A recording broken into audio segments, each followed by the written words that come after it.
The plan for this Gaza-Israel conflict is Hamas attacks Israel, Israel attacks Hamas in Gaza. As a result, then justifies Hezbollah to attack from the north against Israel, and whatever West Bank sells to attack Israel from the territories. Right. And that then would create a wider conflict, which had the potential to draw on resources. Because then, if all of these factions are fighting, Iran is able to, at least in their minds, justify further attacks on U.S. interests.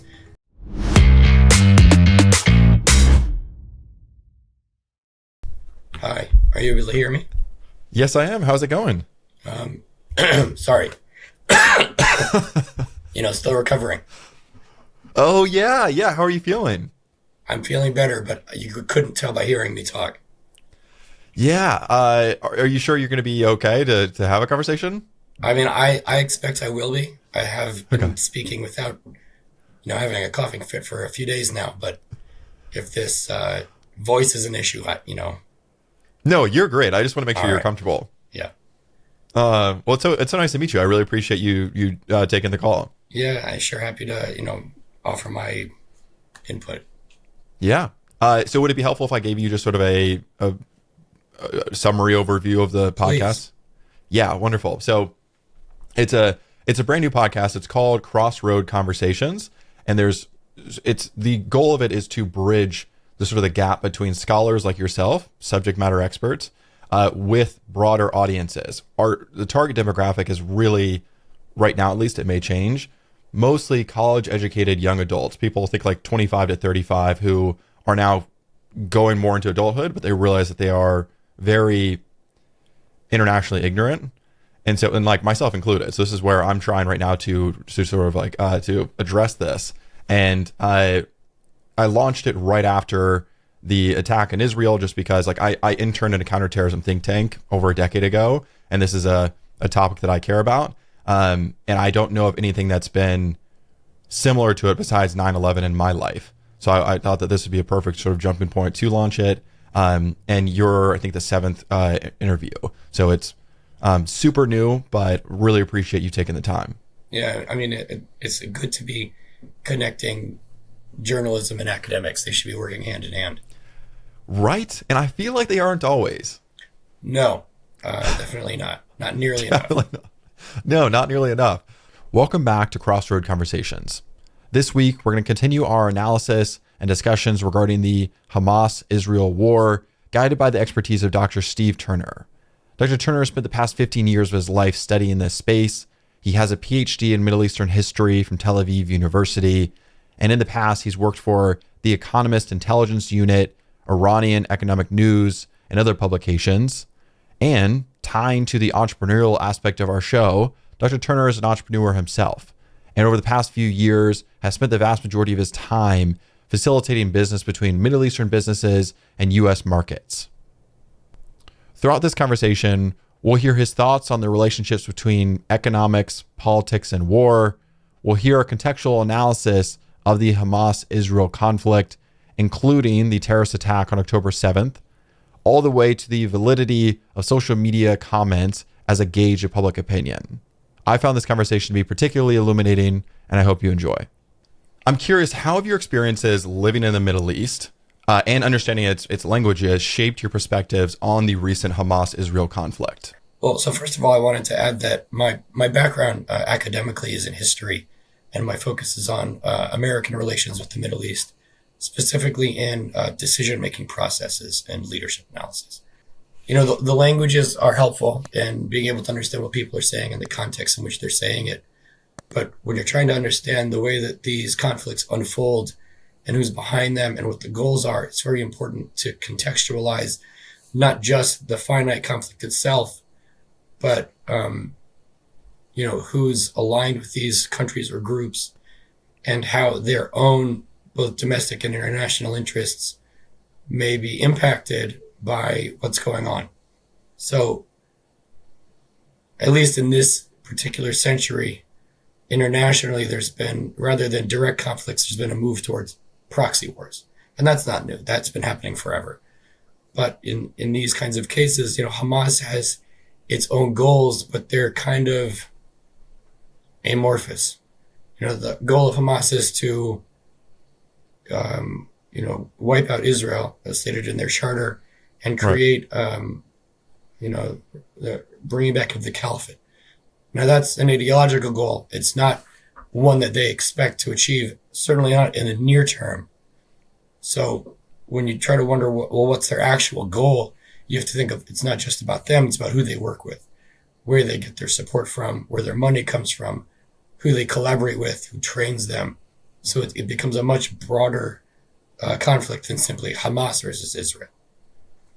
And so in this particular case, Hamas is supported by Qatar, to a certain extent by Turkey, to a large extent by Iran, smaller extent by Malaysia. I mean, there are a lot of countries in the world that support them to different degrees, but the timing of this issue is also very interesting, because why, if Hamas has been there forever and there's been relative quiet, why would they choose to launch their attack now? And it seems that one of the two biggest players behind Hamas that probably are encouraging them to take these actions are not only Iran, its traditional benefactor, but also Russia. And so in this conflict, Russia is pinned down in Ukraine. And again, taking another, wider contextualized view of what's going on between Russia and Ukraine, is that's not so much the war over Ukraine. One of the things that really has been underreported, if discussed at all in the context of the Russia-Ukraine war, is that, the relationship that Russia has with Ukraine is one of, at least historically, one of exploitation of the resources. They had these pipelines pushing natural gas through the Black Sea and Crimea into Europe, for which they've been paying Ukraine nothing, right? So in, 2014, when Ukraine pushed the Russian appointed president out and had their so-called revolution, where they started taking charge of their country again, that's when Russia invaded Crimea, annexed it. And so the relationship that Russia has with Ukraine is similar to the relationship that Russia has with Georgia, which you remember they had a conflict 15 years ago as well. It also has a similar relationship with Central Asian countries, Kazakhstan, Uzbekistan, and so on and so forth. So, Russia probably doesn't have any illusions about regaining control over Ukraine, but it wants to hammer down the fact to its regional satellites that if they try to remove Russian influence, as the Ukrainians did, then they can look forward to this brutal campaign of bombing and invasions. And so the effort is to deter them from pushing off. Now, the way that Hamas and Gaza and Israel fit into that is that, Putin's inner circle and outer circle, the people that he answers to in a certain respect, are the oligarchs. And the way that their interests are stripping resources from these satellite states and from Russia itself. So when the United States and Western Europe have imposed all these sanctions on Russia to try to harm its efforts in Ukraine, it has not had its impact to the Russians a lot. The Russians were hoping that, the conflict in Ukraine would draw away Western resources and create an economic cost, which it has not caused nearly the kind of damage economically and politically that they were hoping for. But, Putin has been attempting to create other conflicts around the world that will also be able to draw away Western resources and create political and economic costs. He started things, or he supported efforts in Africa over the course of the past year, did not have the desired effect. And so by creating a conflict in the Middle East, his goal is to draw away Western resources and create an economic cost of people that support Israel, to try to take some of the attention away from Ukraine, or at least try to make it more difficult for Western European countries and the United States to press back against Russia. Now, that makes this conflict in the Middle East very interesting, because, as you've noticed, the United States has sent battleships and Turkey has now sent a battleship to the southeastern Mediterranean. Iran is posturing. They've set their groups to attack U.S. interests in Iraq. There have been missile attacks coming from Yemen. This conflagration has the ability to explode into a much broader war. But I think that this Hamas attack has been miscalculated by removing all of these, the people that they killed in Israel and the people that they kidnapped from Israel are not only Israelis, they're represented by people with citizenship in, I think, 35 other countries. Wow. And so all of these countries now are trying to get their hostages out of Gaza. And as a result, to get their hostages out of Gaza, they very badly want to stop the war from escalating, because that would make hostage negotiations much more complicated. Now, if these countries did not have hostages in Gaza, it would have been much more feasible for Israel simply to invade. I'm not sure that they would have been able to get the hostages out from a full-scale invasion of Gaza, but they would have done it anyway. Right. But now all of these countries are pressuring Israel not to invade Gaza, because that would impede their ability to get the hostages out. And so the conflict has kind of halted, at least temporarily. Now, for Russia and Iran, that's not really playing into their plan of creating a wider conflict that draws away the resources from the regional rivals. So just to make sure I'm clear, we think that it might be Russia's and Iran's goal to have America, or have at least Israel invade, because it would likely involve more of American Not resources? Not necessarily to have America invade, but to have Israel invade. Israel invade, yes. Because the plan for this Gaza-Israel conflict is Hamas attacks Israel, Israel attacks Hamas in Gaza. As a result, then justifies Hezbollah to attack from the north against Israel, and whatever West Bank sells to attack Israel from the territories. Right. And that then would create a wider conflict, which had the potential to draw on resources. Because then if all of these factions are fighting, Iran is able to, at least in their minds, justify further attacks on U.S. interests, and that can, draw U.S. resources. As it has, it's drawn resources. But so far, the fight has not blown up into a regional war. So I guess that's the answer to your question of how do my language skills impact my perception of what's going on in the region. Yeah, no, that was a fascinating take. Okay. I'm really curious your thoughts as well, because you do so much work in business with the Middle East. Can you just share to the audience where I think most of my audience is most likely going to be United States.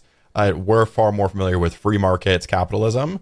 How much of the businesses in the Middle East are capitalistic in their nature? And then if they're not, what are they? How does that play out in the business you do? The businesses themselves, their aim is mostly to make a profit, because that's how they sustain themselves. Not all of them are focused on making as much profit as possible. For example, in Iraq, where I do a lot of work, after decades of war, there's now a real dearth of industrial infrastructure. So a lot of startups have popped up in the past few years as Iraq's become stable, and at least regional money has flown in. And all of these companies have popped up to fill a very specific need. For example, there's, small companies that are designed specifically to help connect local grocers with farms. So they do that. They connect the local grocers with farms. They've been able to create that connection. So now the small grocery stores can get reasonably priced wholesale produce to sell to their customers. That was their goal. They've achieved it. In the United States, the next step might be assumed to be to expand and to take over other areas of other businesses or other competitors. To scale the business upward. But that's not necessarily the goal. They don't have that inclination because they haven't been shown that they need to do that. And they don't necessarily need to. As long as they've created this pipeline that's functioning, sustainability is the goal. Right. So there is a difference between, what Americans would consider capitalism and what these, companies or people around the world would consider, whatever they want to call it. And you could say like the whole maximizing profits for shareholders. That's sort of American capitalism in a nutshell. That's not, No? no, that actually is a relatively new development. I mean, I'm not an expert on capitalism. Yeah, My it's just an understanding, interesting thing. my understanding is this trend of focusing on quarterly profits to be maximized every quarter for shareholders is a relatively recent development that developed from Jack Welch as the CEO of GE in the 80s.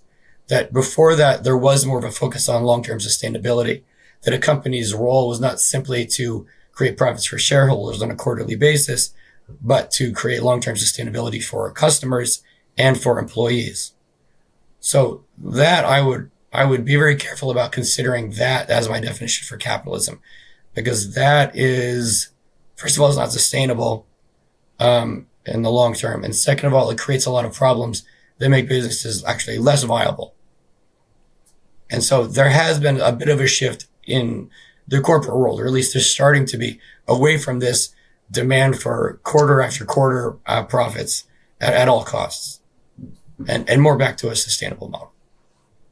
Love that. Okay.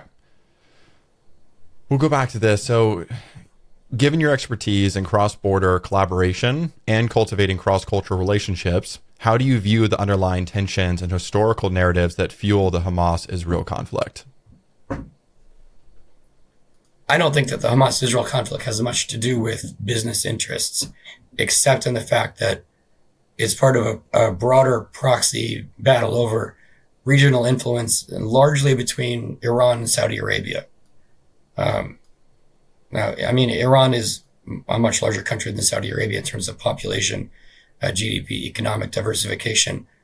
And Saudi Arabia has, in my opinion, spent the last century not doing their best to create a sustainable economic system.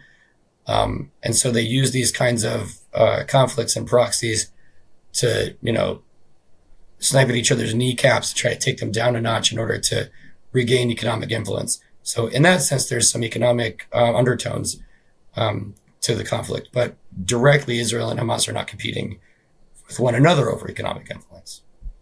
It's not a business war. Yeah, fair.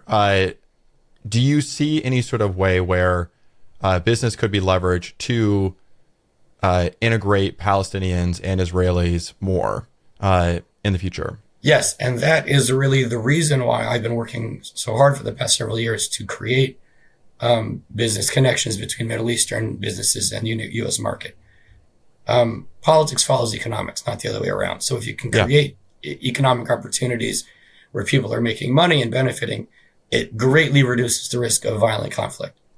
And I mean, Israel and Palestinians whether in Gaza or in the West Bank have worked towards this. They've created economic opportunities, exchange jobs and work in each other's factories in order to create, opportunities for de-escalating the conflict and providing economic opportunities for people so that everybody benefits rather than everybody suffering. So the more that they do that, the more peaceful things will be. The problem is groups like Hamas, historically try to prevent that because that, cuts into their business model. And although they don't identify as a business, they do have a business model because they do need economic resources to operate. Yeah, can you elaborate on that? How would having more Palestinians engage in free trade with other countries, let's say Israel, for example, how would that hurt the business model for Hamas? Hamas's job in their minds is the way that they raise money is when they commit what they call operations, what most people call terrorist attacks. They do so in the name of liberating Palestine. So then when they do these things and they take pictures, whether it's of what they've done or what has happened to them, they're able to raise money from supporters internationally. So when they bring that and people send donations to them, they are thereby able to support economically the people that work for them. So, they get money. A lot of it comes from Qatar.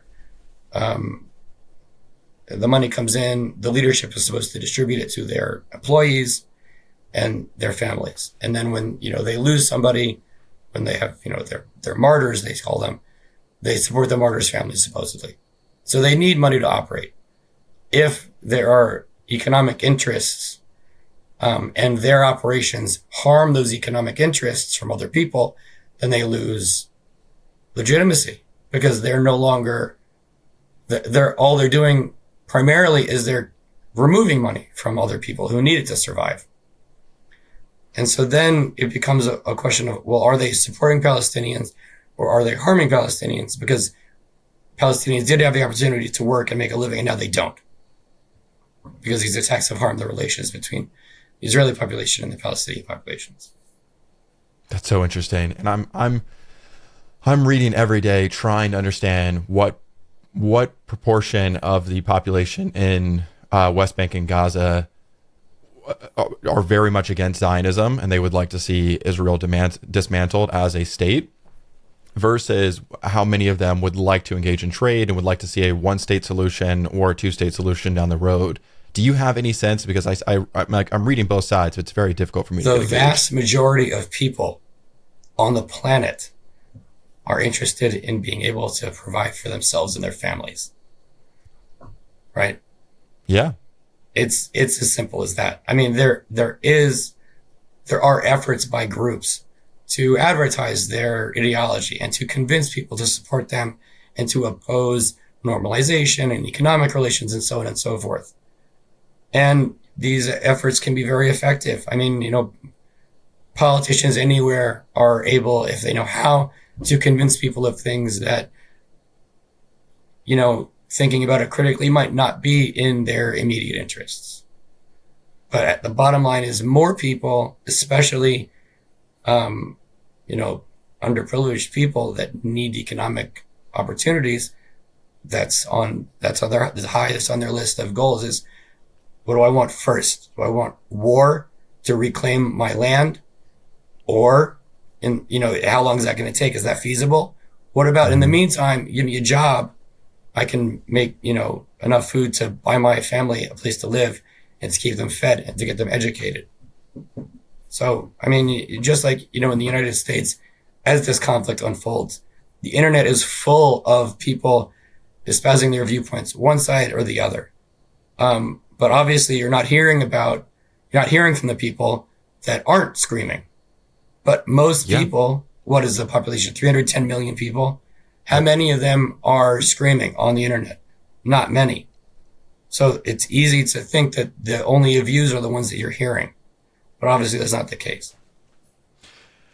Yeah, I think that's so fascinating. And we know, I'm curious your thoughts on this, that Russia in the past has leveraged bots in order to interact on social media to sway opinion. And so I don't even I just posted a video last week that had 110,000 views and over 400 comments. And I don't know how many of the comments are real. And it's a real thing where I'm trying to get a gauge of what opinion is, but I don't know if social media comments are actually where you're going to get a realistic gauge in public opinion. Absolutely not. If you want a realistic gauge of public opinion, you have to find somebody to conduct a scientific survey. Right. Otherwise, there are going to be a lot of biases. You're really just going to get opinions from people who are passionate and who want to be heard. And I might be passionate, but I don't really want to be heard most of the time. So I'm not commenting on anything on the internet.